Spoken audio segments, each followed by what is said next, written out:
Create your list of categories.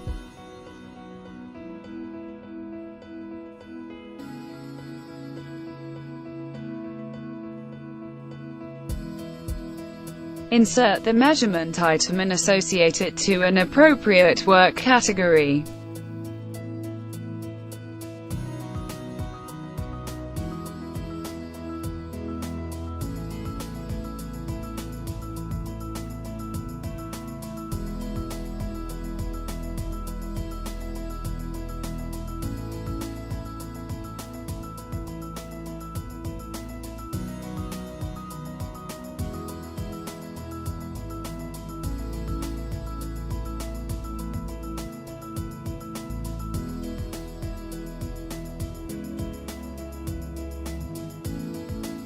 If you have completed your bill of quantities with the items, you can associate entire blocks of items to various levels of work categories.